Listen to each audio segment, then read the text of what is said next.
welcome to the All Things Nintendo podcast. I'm Brian Shea from Game Informer, and this is a weekly podcast to discuss all the biggest news and games from the world of Nintendo. We've got a lot to get to this week. Not only did I have to pre-record an episode last week, but I also spent the last week at Summer Game Fest, meaning I have some hands-on impressions, and of course, as I promised, all the news that we have missed from the last week. As such, I'm happy to welcome back my coworker at Game Informer and a delightful all-around human being, Charles Harte. Charles, how are you doing? Hello. I am doing, tired. Yeah, that's a common thread with people who attended Summer Game Fest. I think that extra day really was like a stake in the heart of any energy that we hope to preserve going out of that Summer Game Fest just blast radius, essentially. Yeah, it's like the end of my first day back at work too was the other, like I was there and then I came back, and right when I was about to fully recover, it's like back at the grindstone.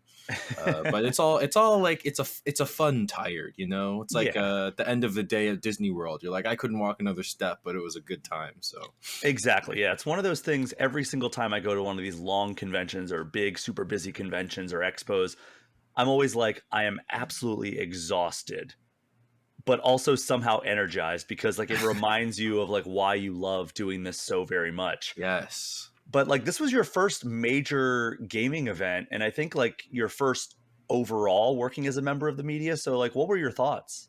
Yeah, no, it was really cool. It was like it was really nice to meet so many people. I remember I very much I'm not like great in huge crowds of people, generally speaking. So I remember after I went and I saw the main Summer Game Fest show, and as we left the theater, I kind of had like my blinders on that I'm used to having, like when I'm in like cities and stuff, of like, if I don't pay attention to anyone else, they won't pay attention to me. And I was walking with my boss, Ben Hansen, and he was like, hey, that was Sam Lake, the guy that made Alan Wake. And I was like, oh, I just passed him. He was like, hey, that was Man Engaged, the star of Immortality. I was like, whoa, okay, I need to, I guess, be like paying attention to the people around me. And then once I was, and I was like saying hi to people, it was like really cool.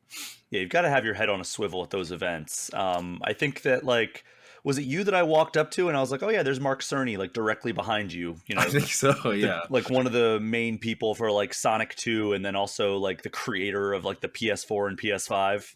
Yeah, well, and I was distracted because he was right next to Jeff Keighley. So it was that thing of like, yeah, it's impossible to go 5 feet without running into these people. Yeah. We're going to get to like the game side of it later, but did you have any like memories or anything that really stuck out to you about like your time out in LA? And also, was this your first time in LA?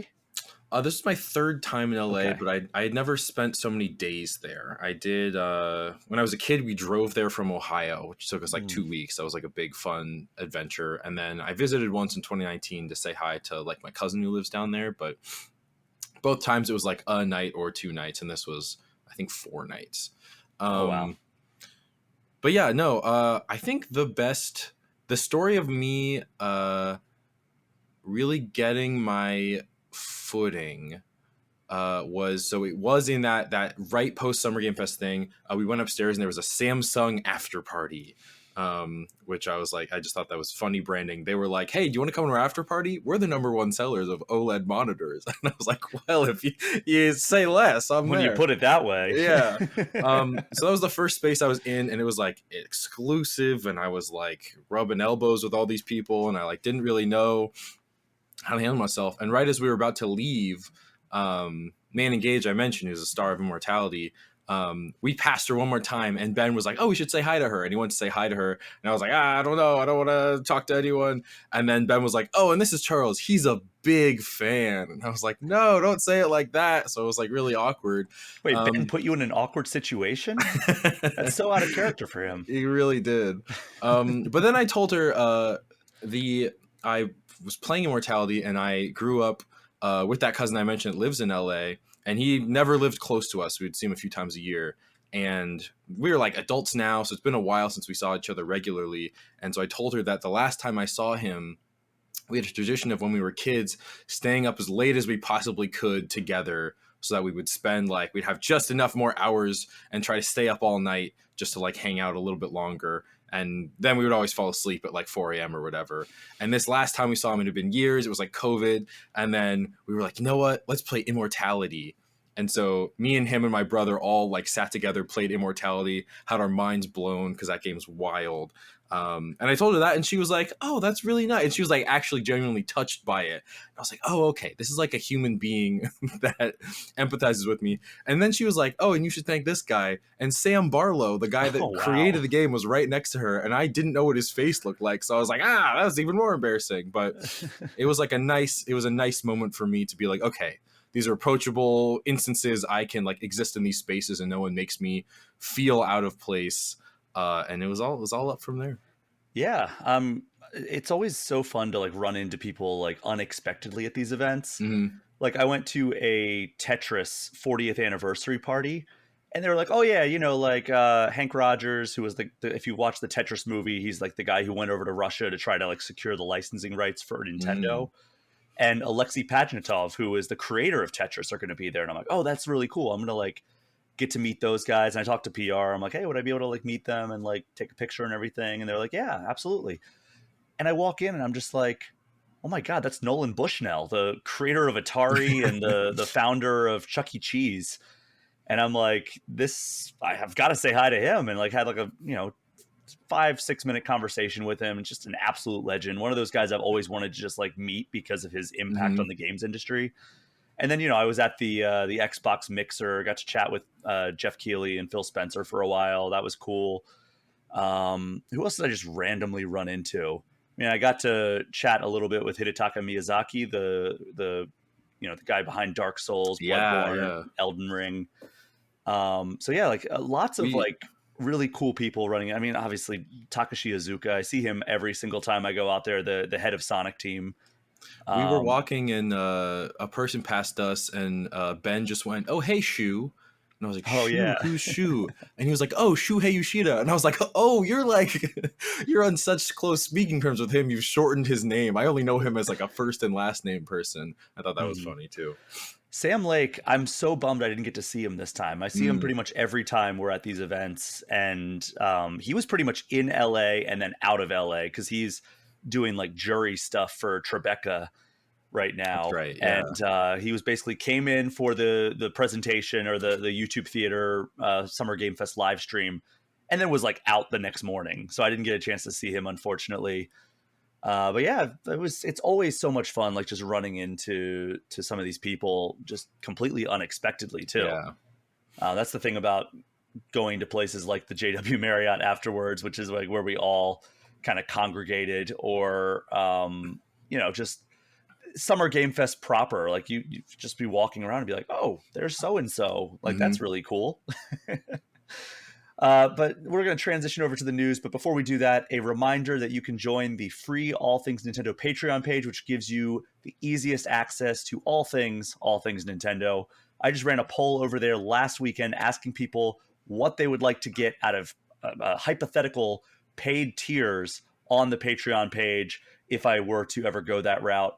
So you can even have a say in the future of the content that I bring. You can submit questions and topic suggestions there as well. Or you can just email me directly at brian@allthingsnintendo.com. So Charles, as I alluded to earlier, it was Summer Game Fest this last week and weekend. We have plenty of news to get to, but probably not nearly as much as we will be getting once the Nintendo Direct that Nintendo has announced for June. We just don't know the exact date. Once that arrives, we'll probably have a lot more. Still, we do have some fun stuff to talk about from the last 2 weeks. Let's start here. One of the most legendary series in strategy gaming history was announced, Civ 7, Civilization 7 from Firaxis. And much to people's surprise, it's bringing the newly announced entry to Switch. So during Summer Game Fest, we learned that is coming out. And I think people probably assumed, even though Civ 6 is on Switch, I think people probably assumed that Civ 7 is not going to come to Switch. It'll probably come to whatever the Switch's successor is. Right. But much to our surprise, it is. And for those who don't know, I mean, are you a big Civ fan? I am not. Okay, so you basically take control over a civilization that you choose, and then guide it through the ages as you try to build up your civilization and then win through one of 4 methods. It's called a 4x. So you can usually win by like, I think in Civ, it's usually like you can like advance your culture so much that you can like go out into space. So like you've like, transcended Earth essentially. You can destroy the other civilizations. Oh God, you can win through diplomacy, and I forget what the other ones are. I think if you just become like so enlightened that like your civilization wins. I probably messed up 1 or 2 of those, but it's been a long time since I've played a lot of like Civilization. We don't really know a whole lot about Civ 7, but we will learn more in August. I would have to assume it's part of Gamescom. That's Oh yeah, right up the Gamescom alley. But are you excited at all for Civilization 7? I am. I mean, it's not a game series I've ever been like disinterested in. It's just never one that I've gotten around to checking out. I also I don't know how long, but I feel like they were locked on PC for a while, and I was never like a PC gamer growing up. But yeah, I'm surprised. Is it launching on Switch? It seems like it. I mean, like I said, wild. we're gonna learn the first real details next, or not next month, I guess August. And I bet we'll learn like if it's going to be like a simultaneous ship. But yeah, I was shocked at that. That trailer was really cool. I really like the concept of the like one shot trailer, and the like the way it zooms in and then it's like, oh, this was normal size the whole time. Just like the way the perspective changes. I thought that like from a design and video editing standpoint was like really impressive. Yeah, and they always do such a great job. It's one of those franchises where like if you really devote the time needed to get into it, it will pay you back and it will absolutely consume your life. So I'm going to hopefully check this one out when it comes out. Probably not on Switch, if I'm being honest. It'll probably be, I mean, strategy games in general. I mean, I've talked about how great the Switch is for the strategy genre, but I've got to say, like games like this, games like City Builders, like City Skylines, I'm glad they're on these other consoles and other platforms. But if I'm playing them, I'm probably doing it on my PC. Yeah. So I guess we'll just have to stay tuned and learn more about that come August. But Charles, what was your first pop culture obsession that like you were just like all about? My first pop culture obsession. This may be actually inflicting like psychic damage to me because like we covered on this week's Game Informer show, you were born in the year 2000. So this is going to make me, it's going to be something that I got into probably in high school. Is this a leading question to what I think it's leading to? It might be. It is a leading question. Okay. My first ever video game was Lego Star Wars. Okay. It was the first game I ever owned. It was a thing I would go around to the kids in my class and be like, do you like Legos? Do you like Star Wars? You're going to love Lego Star Wars.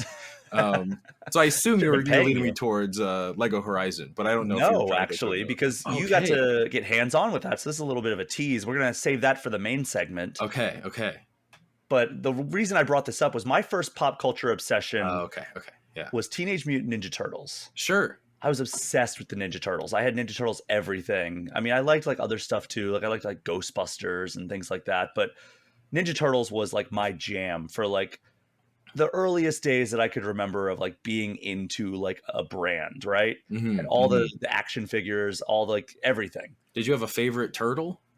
So at first it was Donatello, and that's why purple was initially my favorite color, which you're decked out in right now. I am.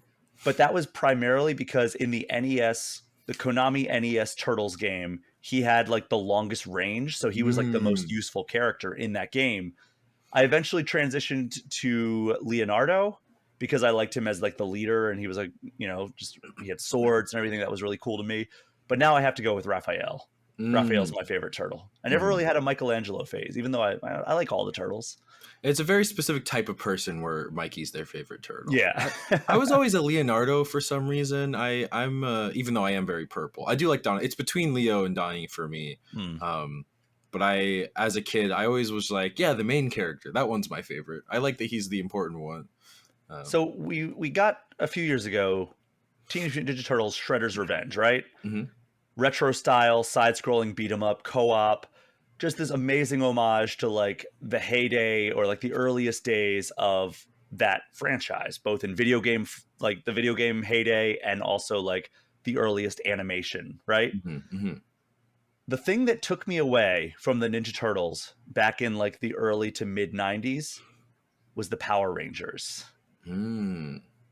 So now we appear to be getting the Shredder's Revenge of Power Rangers. Oh yeah, Mighty yeah. Morphin Power Rangers, Rita's Rewind. So we go from TMNT Shredder's Revenge to Mighty Morphin Power Rangers, Rita's Rewind, announced during the Summer Game Fest showcase. And unlike Shredder's Revenge, which was developed by Tribute Games and published under Dotemu, this is actually developed by Digital Eclipse, Oh which is the yeah. studio behind Atari 50, TMNT Cowabunga Collection, and the Street Fighter 30th Anniversary Collection. And like TMNT Shredder's Revenge, it's a side-scrolling co-op brawler in the style of like the 90s co-op brawlers that existed then. But it looks like there's also going to be 3D like Zord sections, which look really cool, as well as first-person Megazord boss fights, Yeah. which, come on. And then the synopsis says that it's going to recreate classic moments from the first Power Rangers series. So I'm 100% on board. Like, how did this announcement hit you? I wasn't a Power Rangers kid growing up. My mom, for some reason, thought it was too violent, even though I was allowed to watch like Batman the animated series, which is objectively more violent.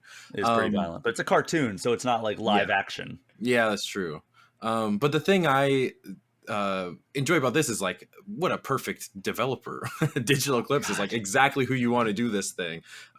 It's really nice when you hear a certain team is developing or publishing a certain thing, and then you're like, okay, this is going to be good. Like I can rest easy knowing this is going to be like a quality game. It's like the old school like Nintendo seal of quality. Like Yeah, before it was so diluted and stopped meaning something. Like back in the day, like the Nintendo seal of quality was like, oh wow, Nintendo gave it its approval. And eventually it became completely meaningless because they were like yeah. slapping it on everything that just happened to come to a Nintendo console. And we know there's plenty of crappy games that have come on Nintendo consoles. But we don't know when this game is coming out or what platforms it's coming to, but it would be unbelievable if it does not come to Switch. Like Yeah, this is yeah. tailor Oh yeah, made for the Switch. absolutely. Are you going to check this out? Did you ever check out Shredder's Revenge? I didn't. I probably won't check this out just because it's not my kind of thing, but definitely the kind of thing where I am excited for the people that like it. It's yeah, very cool. It's just so perfect, the progression of like, okay, my pop culture obsessions went like TMNT to Power Rangers, and then eventually to like, I mean, I guess sandwiched in there was like the beginning of my love of Sonic the Hedgehog as well. But like, yeah, having like this be like the transition from Shredder's Revenge, even though it's not the same developer or same publisher or anything, but the same gameplay style to this, it's like, wow, what a perfect transition. I'm sure a lot of people had that same experience who are my age. Yeah, yeah.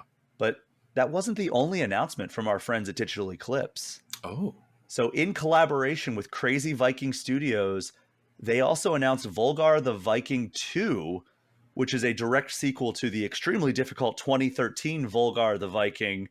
And it promises new power-ups, new items, huge roster of challenging bosses, speedrunning tools, 6 different endings, and a practice mode, which having played a little bit of the first Volgarr the Viking when it first came out, I can tell you that's going to come in handy. yeah. I hadn't heard of this game. Do you have it? Did you ever play the first one, or did you not even hear about that one? No, yeah, I didn't know about this. So it looks like you're looking it up right now. Yes. Tell me your first impression when you see this game, if you can find like a trailer or anything. I'm looking at screens. It's definitely a. If you told me this game was 30 years old, I'd be like, yeah, that tracks. It's designed to look that way. Are you looking at screens of the first one or the sequel? I'm looking at the sequel. Okay, the sequel does have some visual enhancements, if I'm not mistaken. I think that the first one actually looks more old school Yeah, than yeah. the sequel. It looks like, so is this like a item, like equipment bar up at the top? How does that work? Oh God, I have no idea. I'm not Okay, looking at the never same mind. screenshots you are. And again, it's been 11 years since I tried the first Volgarr the Viking. But I would definitely check this one out. Yeah, I mean you should. And like, Yeah, do you like kind of like the maddeningly difficult genres that exist out there? I do, only because I like, I used to be like, oh, I'll never be good enough to beat it. And then I was like, well, my current level is having not beat anything. So if I get any progression into it, I feel so cool because it's like, yeah, this is the game that no one's supposed to beat. This is the game that's supposed to be so hard it's impossible. So when you do succeed at it, you feel like a god. Yeah. Yeah, definitely. Are you into like Souls likes and Elden Ring and stuff like that? Yeah, yeah. I never finished. I think I've never finished a Souls like, unless the the Star Wars Jedi series counts. But like, Loosely. yeah, I was with Wes in our fight for Lies of P in our Game Informer top 10 last year. Hmm. That was like one of my favorite games I played, and I do like Elden Ring a lot. Yeah. Yeah. So I don't know if this is going to have transferable skills from Elden Ring, but if you're interested, you don't have long to wait because Volgarr the Viking II comes to Switch and all major platforms on August 6th. So right around the corner. Oh, yes, yes, yes, How about this? Cult of the Lamb. Did you play that at all? yes. Love Cult of the Lamb. My Okay. partner loves Cult of the Lamb too. One of my favorite games of 2022. And did you hear about its next free update? Is this the co-op update? It sure is. It's Oh, heck called yeah. Unholy Alliance, and you and your partner might be able to enjoy it together now. Local co-op is added, and a new playable character, the Goat, who is designed for Okay. co-op since he deals extra damage and can swap weapons with the Lamb. And it Mm. also says that solo players will get a bunch of new powers and abilities if you're not like a fan of co-op. So the Unholy Alliance free update comes to Cult of the Lamb on August 12th. I'm assuming you're all about this. This is by far the most likely thing I'm gonna check out so far. My partner really, really likes Cult of the Lamb because she likes the uh she likes the spooky cult stuff, and then she Mhm. also likes the cutesy like farming sim and like managing the town. The only thing she actually isn't crazy about is like the action combat. So the fact that I can jump in and do that with her, I think would make she'll be very excited. God, I need to get back to that game. I beat like the first few bosses Hmm. and then I just fell off because something else came out. And now it's like they've released so many announcements or so many new updates since I played it in 2022. It's like I really want to get back to it and like, Yeah, yeah. it's such a good game and it's very like okay, taking cues from like Binding of Isaac and Hades and everything like yeah, this game was right up my alley. And I want to go back and check it out with all the updates. But I also just like re-downloaded um, No Man's Sky. I re-downloaded Mm, like Monster Hunter World and yep. Frostpunk 1 because I've been playing all these like newer versions or seeing all these newer versions of these games and like hearing about like the updates that have come to No Man's Sky. And I'm like, God, I want to go back to that. And then of course, like because I want to go back to so many games, I don't go back to any of them. I'm just like, all right, well, whatever. Yeah. I guess I'll just play Like a Dragon Infinite Wealth until like I just fall asleep. Hmm. Yeah, But yeah, it is the season for re-downloading games you're never gonna actually replay. Yeah, I really do want to give Monster Hunter World another shot though because I was so impressed by Monster Hunter Wild or yeah. Wilds. Um, but speaking of games that I want to go back to, but probably will not, did you ever play Void Bastards? No, I know Alex Van Aken loves this game. So it was a retro roguelike first person shooter. Game Informer gave it an 8 out of 10, so well liked game. Yeah, that's And right. we Yeah. learned last week about a sequel called Wild Bastards.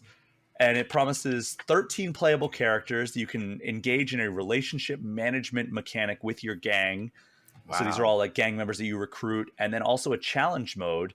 And I watched the trailer, and honestly, it looks incredible. Like it looks like so much fun. Like the art style is super fun. The idea of like there's like you manage your gang's reputation or relationships. You can also heal your gang members like in between missions. You can level them up.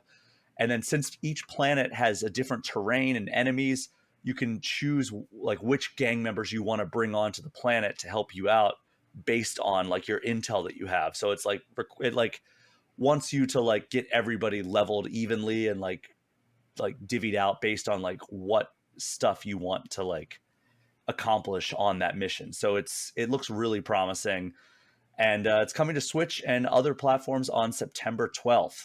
Sick. And so do you play as all 13 characters and then you also manage the relationships between them? I believe so. That's what when I was doing the research for like this news segment. That seemed to be like what they were indicating.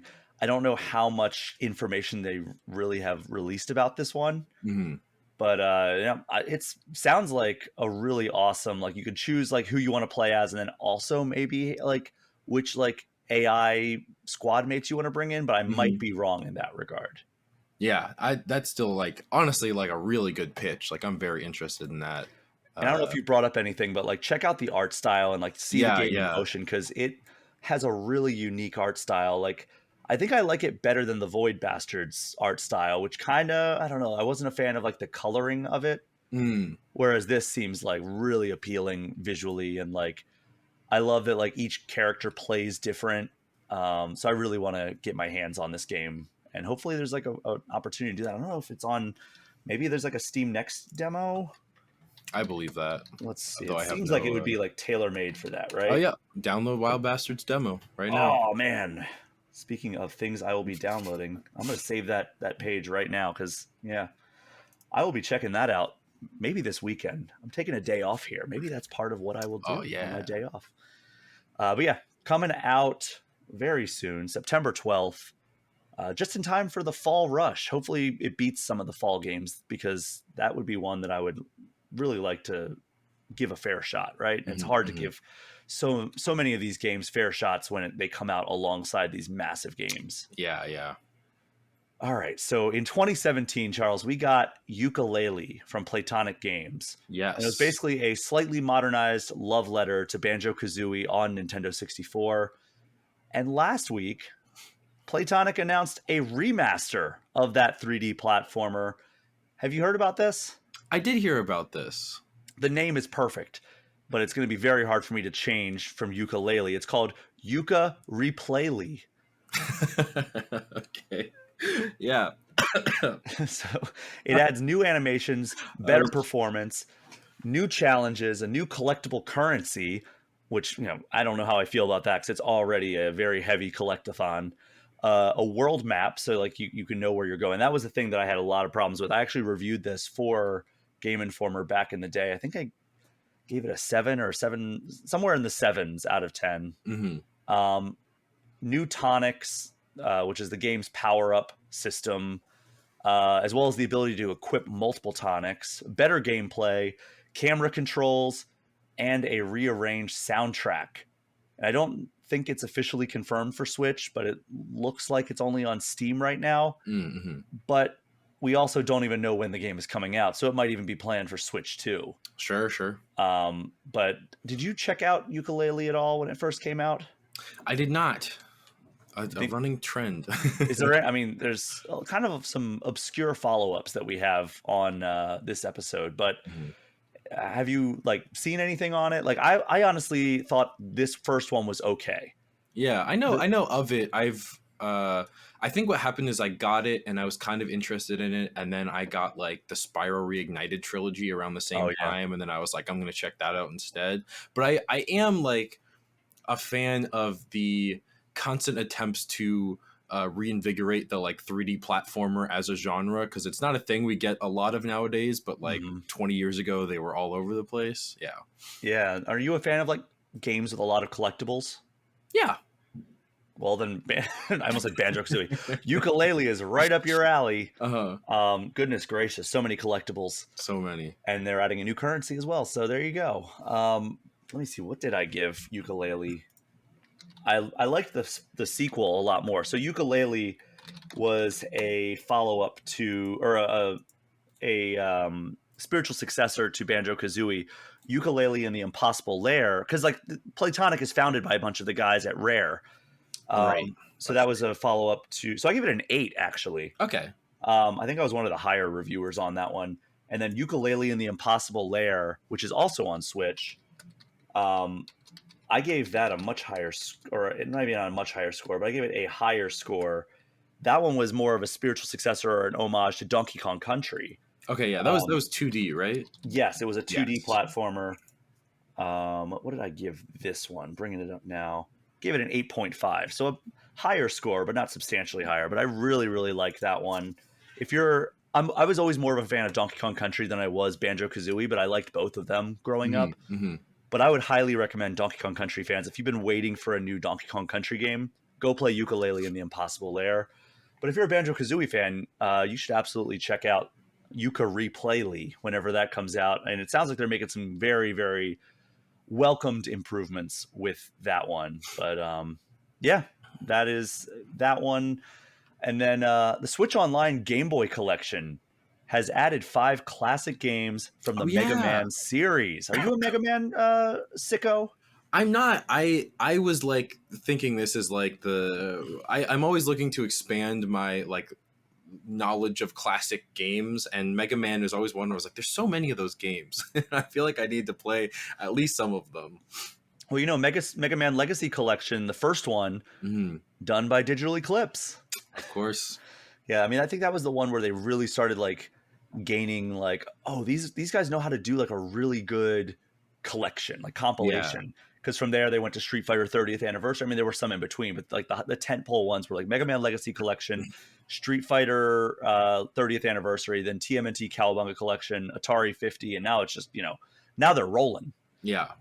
But yeah, so the following Game Boy games are now on Switch Online: Mega Man Dr. Wily's Revenge, Mega Man 2, Mega Man 3, Mega Man 4, and Mega Man 5. And as I mentioned, they're playable now. And I've actually never played these, aside from I think Mega Man 2 on an episode of Replay.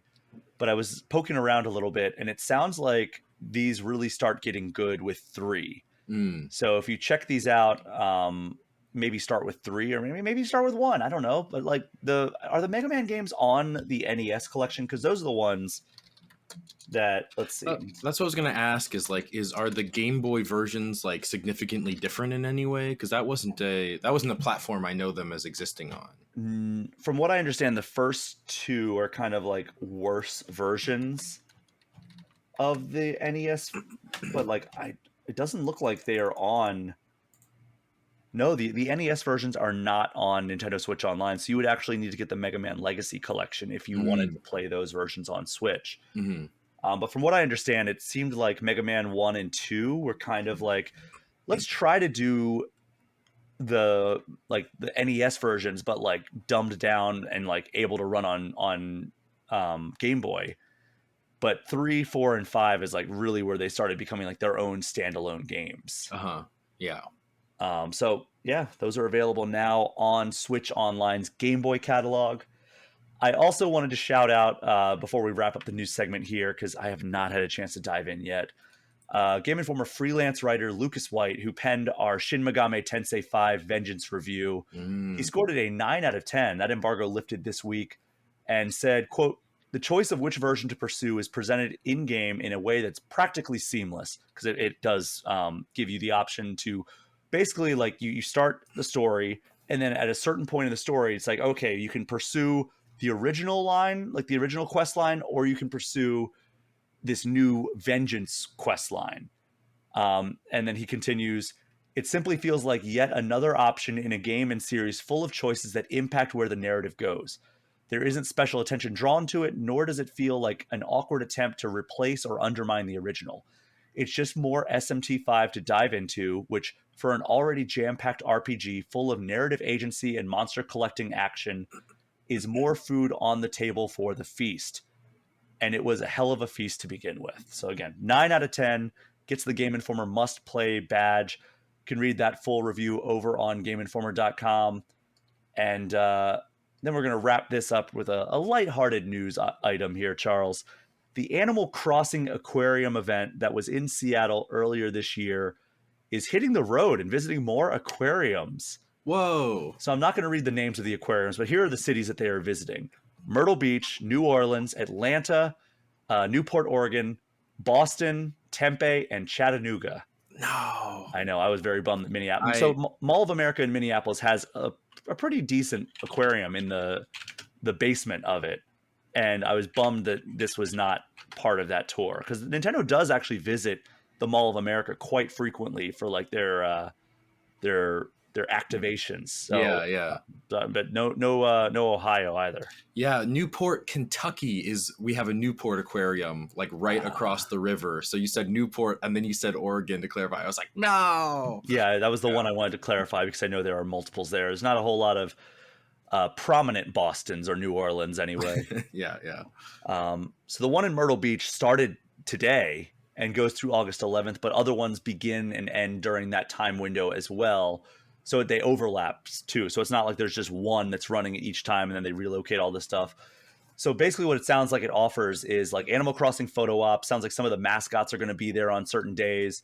And then fun animal facts from Blathers scattered throughout the aquarium, which unbelievable synergy right there. Like I love that because Blathers, for those who like maybe haven't played Animal Crossing or they don't remember Animal Crossing, he's the guy that you bring all the animals to that you catch or the insects that you catch or fish or whatever, and he gives you like the facts about the animals. So that is perfect. 10 out of 10 implementation there.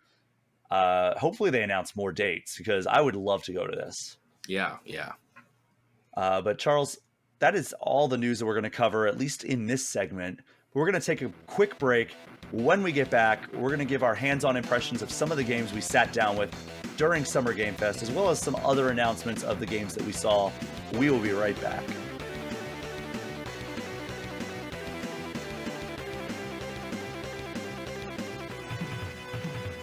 We are back, and now Charles and I are going to break down some of the games that we saw during Summer Game Fest. Obviously, a lot of the games that we saw are unfortunately not coming to Switch, so all this episode will focus on the Switch titles. You can check out more impressions from us, as well as Alex Van Aken on GameInformer.com or on this week's Game Informer Show podcast, with which both Charles and I were on and talking about kind of the wider range of games that we saw.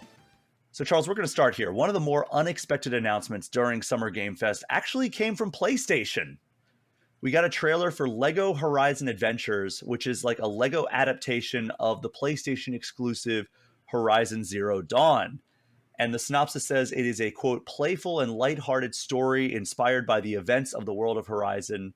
It's being co-developed by the studio behind Horizon, Guerrilla Games, and a studio called Studio Gobo, who I did a little research into them, and they seem like they are a co-developer by design. Yeah. And seemingly they worked on Hogwarts Legacy.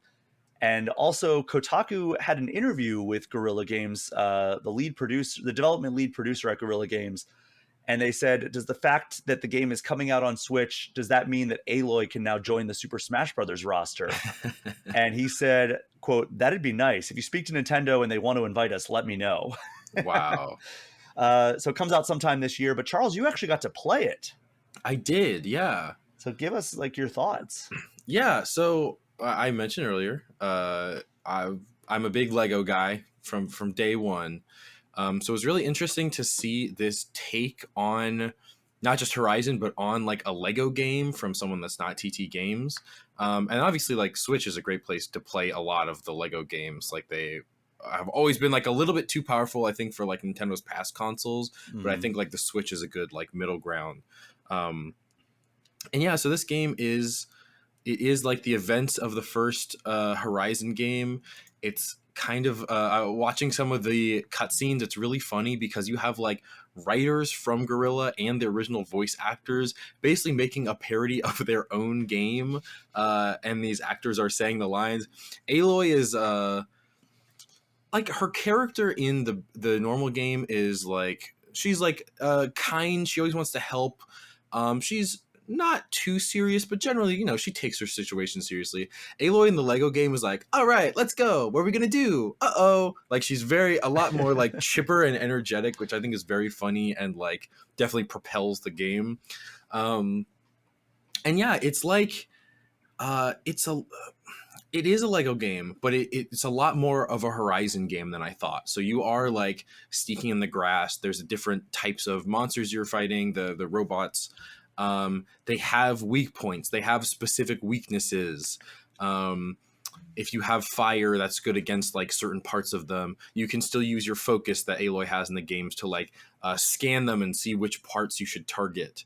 And yeah, playing it was like a lot of fun. It was pretty straightforward, but it wasn't so straightforward that it would be like, you know, hard for a kid to play. And yeah, all the environments are really nice looking. Every single bit is made out of Legos. Like in past games, there would be like mostly Legos, but then some like rendered realistic kind of terrain, and this is like, no, that water is made of little Lego bits. Every tree in the distance is a Lego tree. And the characters also all move like Legos, whereas like the Lego games would kind of take their forms and kind of just add like a human skeleton inside, and this is a lot more like you can see their legs kind of move back and forth like they do in like the Lego movie or any of those movies. And yeah, I have fun, charming, super weird.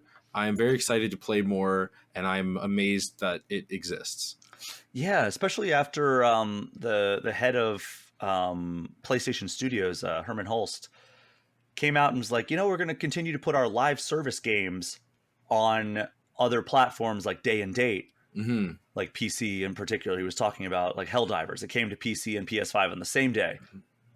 But he was like, oh, for our big like single player exclusives, we're going to do those like with a window of exclusivity for PlayStation, and then maybe we'll consider bringing it over to other platforms.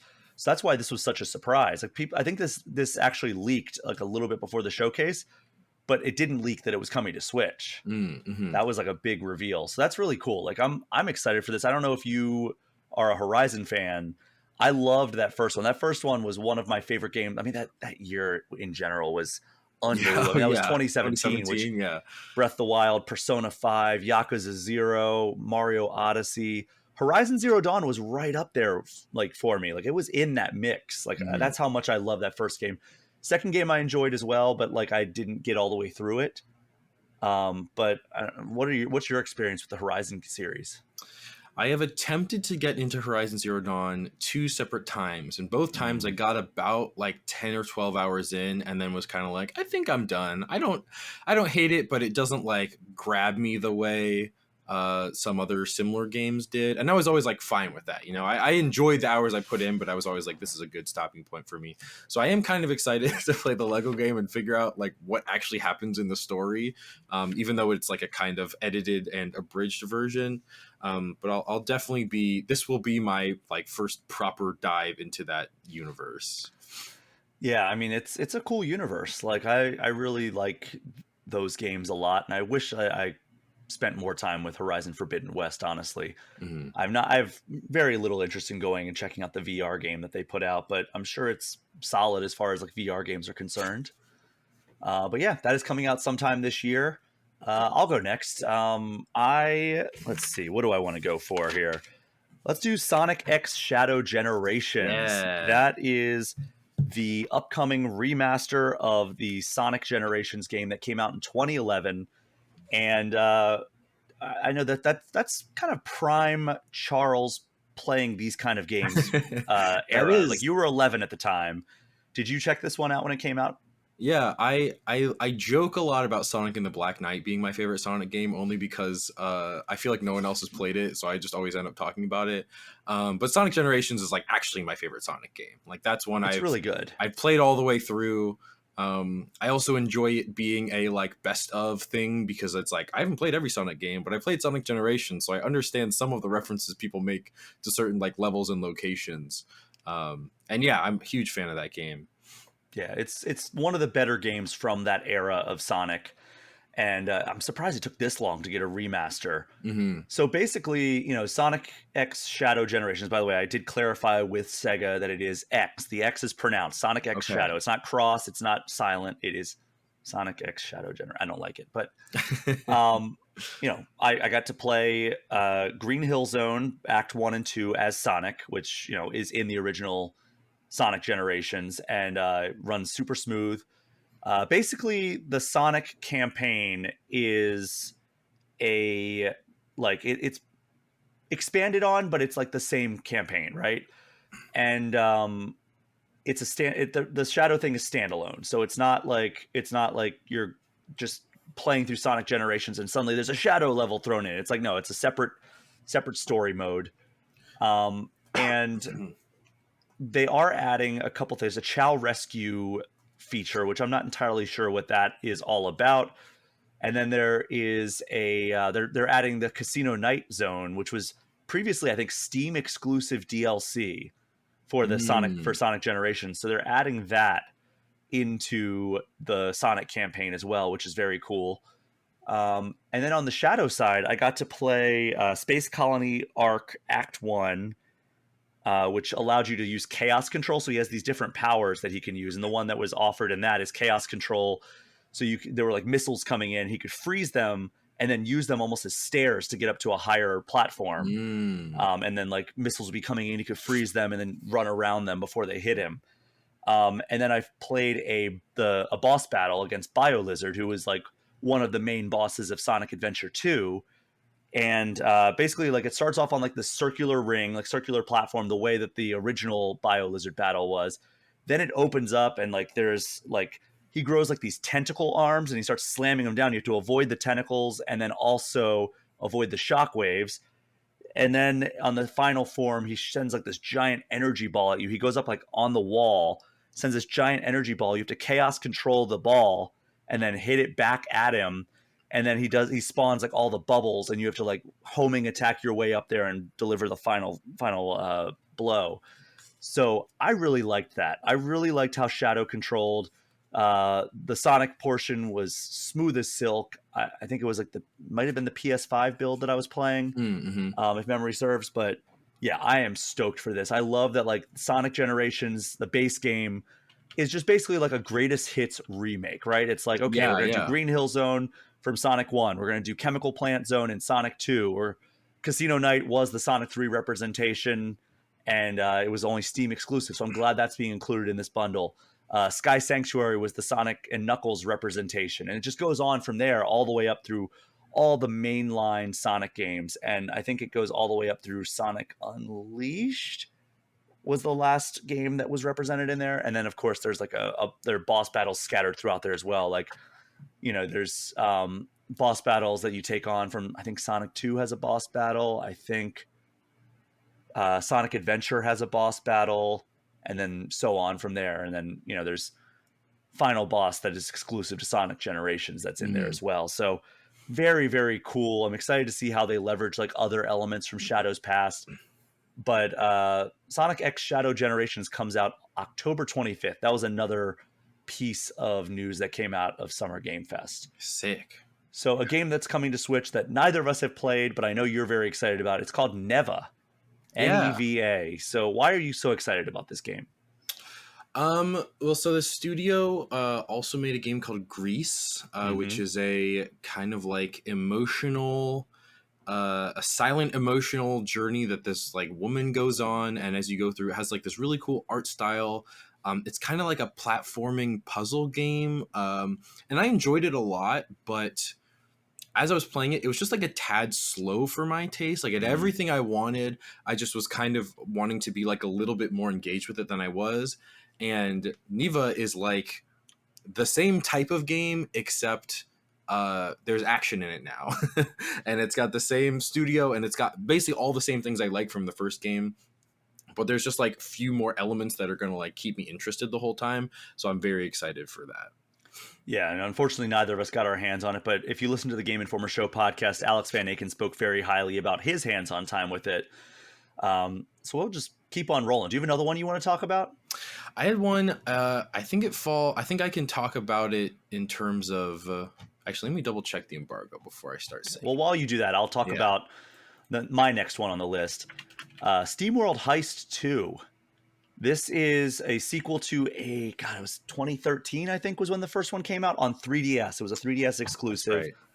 And then it eventually made its way to every other major platform. It is turn-based tactics, but it's side-scrolling, which is extremely novel in my opinion. And basically, like, you take your turn, and like you have a certain number of spaces you can move, and then you have to aim and shoot, and you can like do trick shots off walls and ceilings and stuff, and take out enemies, go screen by screen, and then like there's often a time where like you have to like evacuate, or like you just have to get out of there fast while enemies keep spawning, and it's very, very neat. Like, I never put any time into SteamWorld Heist 1, but like getting my hands on SteamWorld Heist 2 at Summer Game Fest Playdays made me just so excited to like play this game when it comes out that I re-downloaded SteamWorld Heist 1 on my Switch. Nice. And it's funny because I was like, oh man, I should really like look into buying it. It's actually on sale. SteamWorld Heist 1 is actually on sale. I think it's like an absurd price as well. Yeah, those games get really cheap. after the Let me see what, fact. because I saw it was on sale on, let's see. Oh God, it is SteamWorld Heist 1 Ultimate Edition on Switch for the next week is on sale for $2. Jeez. So you should, it's normally $20, $2, Yeah. 90% off. That's nuts. So you should absolutely go check that out. But yeah, this one has all kinds of additions and everything. Like, I'm trying to find the exact number of like, okay, so 10 crewmates that you can recruit. They all have like deep customization, class-based customization. You can apply different classes to different characters if you want. So like, maybe one is a sniper, one has an SMG. The SMG is better like up close and like delivers like kill shots that are like that can go through other enemies and everything. So like you can actually take out two enemies at once. While another one could be a sniper. Another one could have shotgun or like melee, and it's just so satisfying. Like I played through like 4 missions, and like your equipped weapon determines like what abilities you have, but you can also like develop multiple classes on the same character that will allow them to have abilities from other classes. So you can really like theory craft these characters. And there's also an overworld map where you're piloting a ship around and other ships will attack you. So you have to upgrade your ship as well because it has weapons that you can fire at them. It's a top-down like ship battle mechanic as well. That's very, very neat. I had a blast with it. It made me so excited to play this game. And this is another one of those that's like, oh my God, I can't wait for this. I'm going to download SteamWorld Heist on my Switch. And sure enough, I did. I'm going to probably play a little bit of that as well if I don't dive into those other games that I said I'm going to. But we'll see how that goes. But that comes out August 8th. Sick, yeah. Coming up very fast on us. But all right, did you find if you're able to talk about the one you wanted to talk about? I am. So this falls kind of in the category of like it's not confirmed for Switch, but I feel like it's got to come to Switch at some point. But I don't really know. Cozy Grove 2. I get to check out. So the developers have since been purchased by Netflix, or acquired is probably the more correct term. So it was a Netflix game. I played it on an iPad, but Cozy Grove 1 is on Switch. It's a good cozy type game that people on Switch would like. Cozy Grove 2 is interesting. I'm talking to the developers about it as I was playing. It was cool. And basically the reason they're making a second game is they made the first Cozy Grove and they were adding post-launch support and doing all sorts of stuff. But kind of like, I think the same thing kind of with Destiny 2, where they're like, we want to keep supporting this game forever, but we didn't build a game with the infrastructure to allow us to do that. So Cozy Grove 2 is basically them being like, this is a game, this is the new base, this is going to be a game that is going to exist for a long time. And it was cool just to see like the new stuff. I wasn't super familiar with the base game, but they were talking a lot about like the stories of all these. I guess if you haven't played the game, the base pitch of it is you are a little camper. You come to a cozy grove. In this case, it's on an island. And there's all these like spirits of bears that have passed away. And their ghosts are like fun manifestations of the things they like to do. So the two I encountered, one was a like box of colored pencils bear, and the other was like a gamer streamer bear. And they all have like tons of dialogue. It's a very like handcrafted experience. And the main difference between the second game and the first game is that in the first game, your islands were procedurally generated. And in this game, it's like one handcrafted big island that you'll like unlock as you keep playing. So for fans of that genre, it seems pretty cool. I don't know exactly when it comes out. Cozy Grove 2. Let's see what it comes out June 25th on Netflix. So mobile, right? Yeah. Okay. Mobile, iPad. Hopefully comes to Switch in the future, because I know eventually, I think that first game launched on like Apple Arcade and then eventually came to Switch. So if you're interested in the first Cozy Grove from Switch, you can play the sequel on Netflix, or hopefully it'll come to Switch someday. Also, the first game is currently on sale on Switch as well. Oh, this one's only for 50% off. Sorry, but it's only $7.50 if you want the digital, the regular digital version. The other digital version, which is Cozy Grove plus New Neighbors bundle. Yeah, I guess that's a DLC, or is that a separate game? I think it's no. DLC. That's looks like DLC. But but yeah, came to Switch in 2021, and this one I would be shocked if it didn't as well come to Switch. How many more do you have? I only have one more.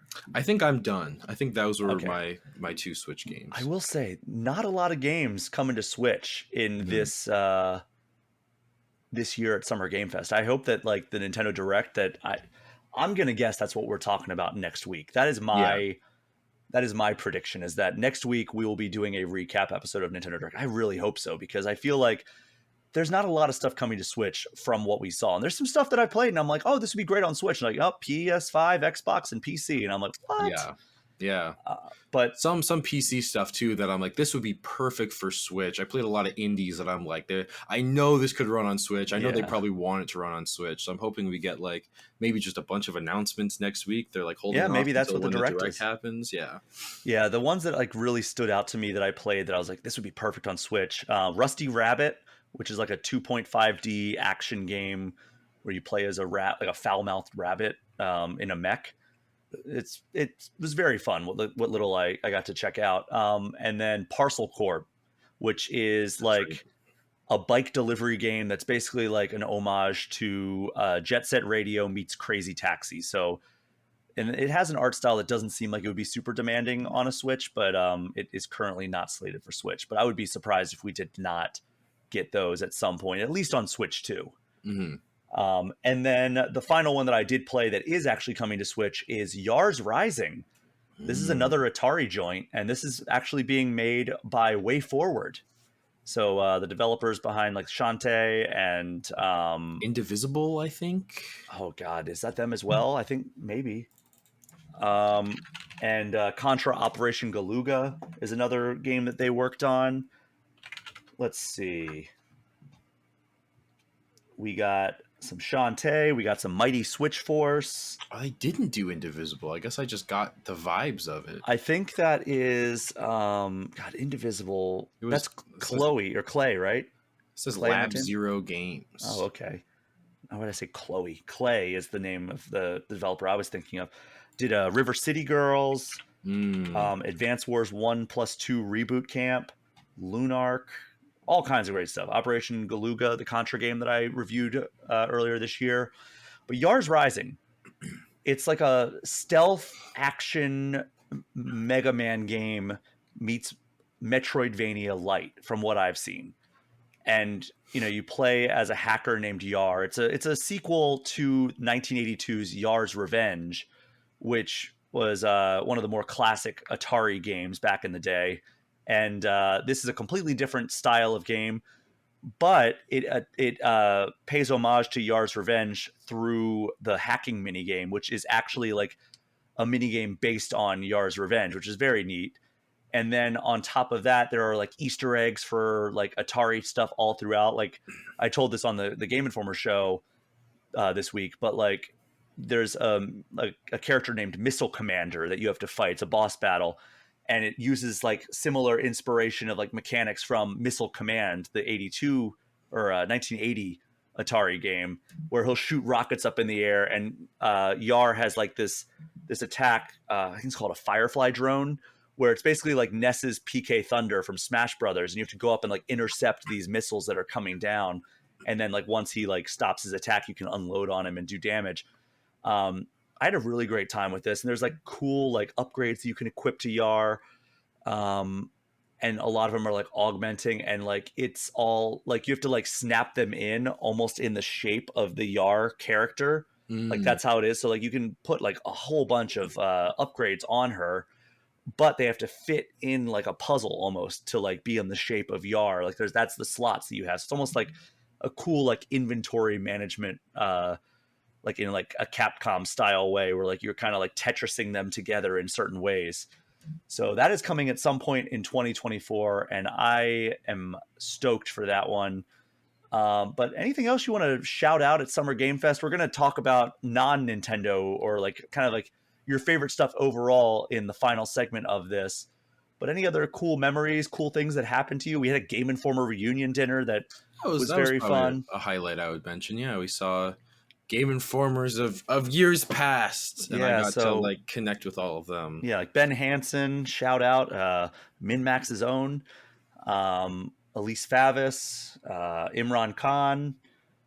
Let's see who else there. Jeff Cork, Dan obviously Tack. Dan Tack, Alex Van Aken, current Game Informer, Mhm. John Carson, who a lot of these people have been on All Things Nintendo in the past. Who are we forgetting? Jill Jill Grote. Grote. How can we forget Jill? She's probably been on All Things Nintendo more than all of them, and she sat like right across from me. So yeah, Mhm. good group of people. Yeah. And it was so great to catch up with all of them. Also, while I was out and about, got to see a lot of former Game Informer peeps that did not make it to that dinner, like Matt Burtz, Andy McNamara, JV Gwaltney, Alex Stadnick, all salt of the earth people. So happy to run into them. Every single time I go to these events, it's like one big, like, I don't know if it's family reunion or high school reunion is like the better way to go about like Uh-huh. describing it. But I know that the last day always feels almost like the last day of school, where like you're not going to see so many of your friends for like several months. Yeah. And that's always so sad, even though like you're so excited that like school's over, you're about to like get to like spend your summer like doing whatever you want to do. And or in my case, like I finally get to sleep. But uh it's always a bummer to like go our separate ways and be like, oh, let's keep in touch. Like it was so rad like hanging out with you. And then like, inevitably you don't get to like hang out or like catch up with the people as much as you want to. Yeah. Yeah. But yeah, overall, amazing experience. I love these events. I love Summer Game Fest. I love the Game Awards. I love the dearly departed E3. Rest in Always peace. just amazing times. Just reminders of why it is that like I love doing my job, and like why it is that like I have spent the last 16 plus years of my life devoted to doing this stuff. But Charles, we're going to take a final break of this episode, and when we get back, we're going to do definitive ranking, and then we're going to get out of here. We will be right back.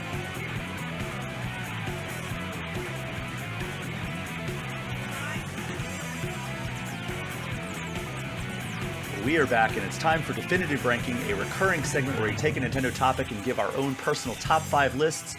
Since we're coming off Summer Game Fest, and that is basically all we talked about this episode, Charles, I want to get your top 5 things you saw at Summer Game Fest, and for the sake of differentiating this a little from our last segment, let's open it up to the entirety of SGF and the surrounding events. So start at 5, count it down to 1, give me a quick sentence or two about each.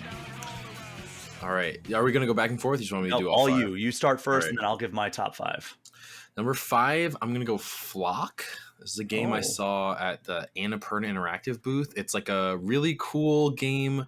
You're flying around on a big bird, and you're basically classifying these little animals. And it's kind of like if when you caught Pokemon, you had to match the Pokemon to a description of the Pokemon.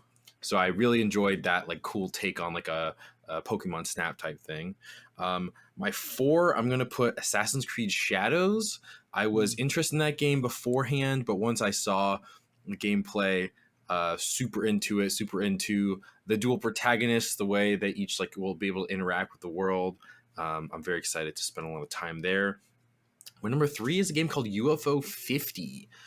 This is a game developed by a bunch of indie developers, including the Spelunky dev and the person that made Downwell and Point B. And it is a collection of 50 games made for a fictional video game console that existed from the year 1985 to 1992. And you can play through the games in chronological order and see this fictional console like develop over time. What is this called again? UFO 50. Interesting. I did not hear anything about that. This game looks nuts. I wish I could have spent more than like 10 minutes with it. But there's like a golf game that's multiplayer, and then there's like a 60-hour JRPG they said is inside this game. Like, they were like, it's not mini games; these are actual games. They announced it in 2017 and said it would be out by 2018. It's coming out this year. So, well, yeah, if you're making a 60-hour RPG as part of one of 50 games, yeah, September 18th, 2024. I'm looking at the Steam page right now.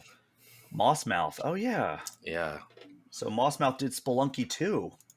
Yeah. God, yeah. But it's them and then like 6 other people. It's like a whole So wait, it's like NES style graphics. That's really cool. Yeah. Oh my God, I'm looking at this. This is unbelievable. Charles, what have you done? I don't know. I didn't mention this at all. I don't think it's confirmed to be coming to Switch at all. But some of them are multiplayer. I played through a bunch of them with my MinnMax coworker Janet Garcia, and we did some like competitive stuff. But then there's also like co-op games. Um, I'm kind of yeah, in awe of this, actually. yeah, Like, this yeah. is It's amazing. incredible. Wow. Well, yeah, this would be just a travesty if this did not come to Switch. Yes, yeah, absolutely. But all right, I'm sorry for derailing you there. No, Go you're ahead, fine. continue I on. appreciate your appreciation. Number two, I'm going to put Dragon Age: The Veilguard. Yes. I saw like a behind closed door preview of this, and I got to see some like more stuff than we saw just in the gameplay reveal. Obviously, the next Game Informer cover, but completely unrelated to that fact. I am so excited for this game. Um, all the like Dungeons and Dragons energy in me saw every piece of this game, and I was like, oh, this was like made for me.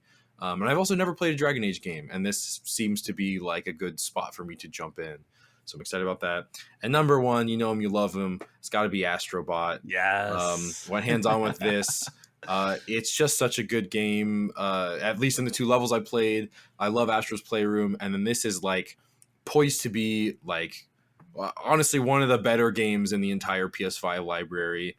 And the section I played could probably go toe to toe with like even some of Nintendo's best 3D stuff. Is how great this game looks. God, that's my biggest regret of Summer Game Fest. I didn't get a chance to try that out. Astro's Playroom was one of my favorite games of like that early window of PS5. Yeah, Like I think I mentioned this on the Game Informer show, where it's like that and like Miles Morales. Those were like the two that like really anchored my PS. Oh, and then also the fact that Ghost of Tsushima you could play at 60 frames per second, and like yes, that completely changed everything for that game, because it's already a gorgeous game, but then add on that and it's like, wow, like this looks so much better. yeah, yeah. But yeah, Astrobot, I cannot wait for that. And it's a shame that, I mean, it's so obviously has to be exclusive to PS5 just because it's like so much about the DualSense controller. But it's a shame that like Switch people can't experience that, because it's Yeah, like a perfect fit for the platform if it had like its own version of the DualSense. yeah. It's very much the thing of like it didn't really ever make sense to get a PS5 for a kid before now, and now it's like your kid wants PS5. Astrobot. That's like their entry level game. That's going to be like the exclusive you would buy that console for, assuming it's as good as it is when I played it. But Yeah, I mean, I have no doubt it's going to be amazing, especially you know the pedigree that they have, how good that first game was. I mean, even the Astrobot Rescue Mission, the VR title, mhm. that was also really good. That was like one of the best things PSVR had on it. So like the fact that now they've broken out of the VR fold, they can now make just straightforward, fun platforming games. God, I want to play that so bad. I'm like, yeah, it's going to be one of those games that is like probably in my top 5 if it delivers on like the promise of how good it can Yeah. be. But yeah, that's a solid list. We have a couple. I think we only have one actually that overlaps here. No, two. Ooh. We have two. We have two. Okay. Number 5 for me, SteamWorld Heist 2, for all the reasons I said earlier in the last segment. That's the only one that we've talked about so far on, at least on the Switch side of things, that I wanted to shout out. Number 4, Metaphor Refantasio. Oh yeah. So that's the new game from the Persona developers, and you know they're making a new game set in a fantasy setting. This could very well be the game that I end up liking the most out of all of these titles, but just based on what I played, it's at number 4, but still extremely hyped for it. It has like line-based combat. It's very much of the Persona like formula, I think. Mhm. You can summon like they're called archetypes in this instead of personas, and you know there's a line-based combat system, but it's still very much turn-based, where the UI is even very similar to the Persona franchise, but it has a style of its own. Metaphor Refantasio. It's not coming to Switch, but it looks like it's going to be fantastic. Number 3, Monster Hunter Wilds. That was one of the more impressive demos that I saw. I didn't get to play it, but I got to watch like the director, I think, give a demo, and just some of like the emergent storytelling that's going to come out of this game. Like, oh, I was being chased by this monster, and then all of a sudden all these other monsters, because we went through their territory, jumped on it and started attacking it. Like I saw that happen in the game. Like they led it through like another monster's territory, and like all of like the little baby monsters jumped up and started attacking it. and then they let it through another one, and then like a sand pit opened up and the monster got sucked into it. The other monster started attacking it. And then they let it into like the middle of a storm, and like the apex monster flew out while like thunder's crashing or lightning's crashing down. It was just like almost like white knuckled even watching this chase sequence happen. I was like, man, this looks amazing. Number 2, Dragon Age the Veilguard. I didn't get to stick around for the entire demo, unfortunately. I kind of snuck in and was like, hey, can I see like a little bit of the demo? But the animations looked really, really impressive. Like I see a lot of people saying they don't like the art style, but I think they're basing it just off that cinematic trailer and like maybe some of the art they put out. But like in action, the art style and the animations are fantastic. I've always been more of a Mass Effect guy when it comes to BioWare games, but Dragon Age the Veilguard might be the first Dragon Age title that I put a lot of time into. Like I tried Inquisition, kind of bounced off it after a few hours. This one looks like it might be right up my alley. Yeah. Speaking of right up my alley, Assassin's Creed Shadows was my number 1 game of Summer Game Fest and the surrounding events. This was, I mean, technically not Summer Game Fest. It was Ubisoft Forward.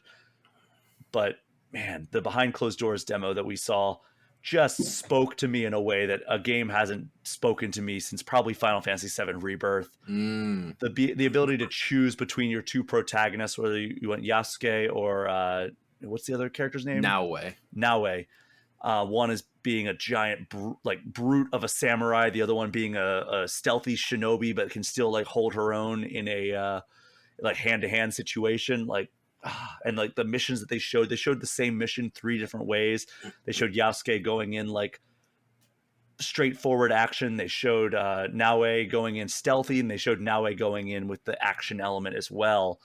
And it looks so up my alley. The combat looks brutal. It looks fun, and it looks like the Assassin's Creed games that I used to obsess over. Very much looking forward to getting back to that. I love the feudal Japan setting. I sunk like 60 hours into Ghost of Tsushima, so like I'm ready for this. Assassin's Creed Shadows, my number 1 game of Summer Game Fest and its surrounding events 2024. But Charles, thank you so much for joining me for this episode of All Things Nintendo. Of course, it was a delight. I'm so happy you were finally able to join me for the independent version of the show. I almost told you before the podcast started, and I wanted to keep it for the podcast. Love the new theme music. Tee Lopes. So cool that you got him. Yeah, what a composer, what a song.